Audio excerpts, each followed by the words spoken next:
बरेली में सुभाषनगर थाना क्षेत्र निवासी एक महिला ने अपने पति और बेटे के साथ एसएसपी कार्यालय पहुंचकर पिता और सौतेले भाइयों के खिलाफ मकान हड़पने के प्रयास और पूरे परिवार को जान से मारने की धमकी देने का आरोप लगाया है, जिस पर पुलिस अधिकारियों ने कार्रवाई करने का भरोसा दिया है। दरअसल सुभाषनगर थाना क्षेत्र निवासी धर्मपाल ने 2 शादियां की थी, जिसमें पहली पत्नी से 2 बेटे और एक बेटी, वहीं दूसरी पत्नी से एक बेटा और एक बेटी हुई। इस बीच दोनों पत्नियों में विवाद होने के बाद दूसरी पत्नी और बच्चों के रहने के लिए इलाके की रामचंद्रपुरम कॉलोनी में मकान खरीद कर दिया। इस बीच दूसरी पत्नी के इकलौता बेटे की हत्या हो जाने के बाद उसने अपने मकान बेटी अंजू सोनकर के नाम कर दिया, जिसके बाद अंजू सोनकर का नाम है कि उसका पिता धर्मपाल और दोनों सौतेले भाई उसके मकान पर कब्जा करना चाहते हैं। वहीं मकान खाली नहीं करने पर जान से मारने की धमकी देने का आरोप लगाया है। महिला ने आरोप लगाया कि उसका पिता और सौतेला भाई 3 रोज पहले उसके घर में घुसा और मकान खाली नहीं करने पर उसके इकलौते बेटे समेत पूरे परिवार को जान से मारने की धमकी देने लगे। नाम है आपका? मेरा नाम अंजू सोनकर है। सौतेली भाई है मेरे धर्मपाल हरीशपाल।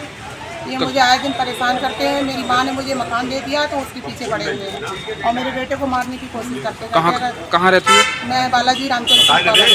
थाना कौन सा लगता है? थाना सुभाषनगर लगता है, चौकी करगाना लगती है। कल मेरे पति गए थे मौसा जी के अंतिम संस्कार में, तो वहाँ भी धमकी दे रहा था, कह रहा था कि तूने जबरदस्ती मकान ले लिया है और मैं तुझे मार दूंगा। मकान किसका है? मकान मेरा है। मेरी माँ ने मेरे नाम कर दिया। मेरा भाई था वो ख़त्म हो गया, मर्डर हो गया उसका 10 जून को। तो मेरी माँ मेरे साथ रहती है, उन्होंने मुझे मकान दे दिया है। अब उस मकान को हड़पने की कोशिश कर रहे हैं। आए दिन परेशान करते हैं, कहते हैं एक ही तेरा बेटा है, उसे भी मार दूंगा। थाने में शिकायत करी? थाने में गए थे सर, पिछले 2-3 महीने पहले उन्होंने बंद कर दी थी मेरी लड़की, तभी मैंने शिकायत करी थी। तो चौकी में मामला हुआ था। चौकी वाले सर ने कहा था कि आप जाइए, आपका मकान है, आपसे कोई कुछ नहीं जाएगा।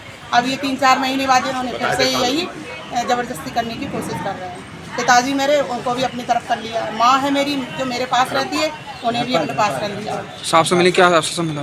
जी, साहब से मिली, क्या कहा साहब ने? साहब ने भी कहा कि आप जाइए, जो भी कार्रवाई होगी। धर्मपाल नाम है मेरे पिताजी का।